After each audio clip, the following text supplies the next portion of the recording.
3 महीने हो गए थे। ज्ञान भाई की मौत के बाद राइस्टार जैसे हवा में घुल गया था। किसी को नहीं पता वो कहाँ है, जिंदा है या मर गया। तब से गांव में सिर्फ एक ही नाम का राज था, व्हाइट 444। हर दिन लोगों को पकड़ता, जिंदा जला देता, गांव का सुकून छीन लिया था।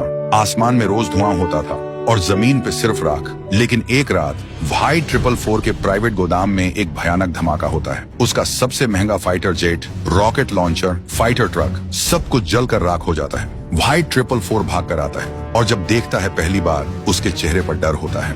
वो चीखता है, किसने किया ये सब? तभी आसमान में एक ड्रोन दिखाई देता है और उसमें चलती है एक ऑडियो रिकॉर्डिंग राइस्टार की आवाज में। मैं वापस आ गया हूँ, तुझसे तेरा हर गुनाह वसूल करने, ज्ञान भाई के लिए और हर उस बेकसूर के लिए जिसे तूने जिंदा जला दिया था।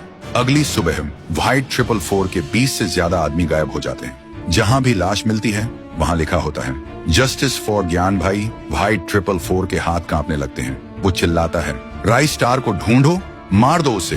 तभी आसमान से एक बड़ा सा पक्षी, मैकेनिकल ड्रोन बर्ड, उतरता है और उसके ऊपर बैठा होता है राइस्टार। सीधा व्हाइट 444 के सामने उतरता है। व्हाइट 444 बोलता है, तू है वो इंसान, बहुत मजा आया। पहली बार कोई टक्कर का मिला, पर तू अकेले आया, बड़ी गलती कर दी। राइस्टार बोलता है, मैं अकेले आया हूँ, लेकिन तेरे सामने ज्ञान भाई की रूह भी खड़ी है।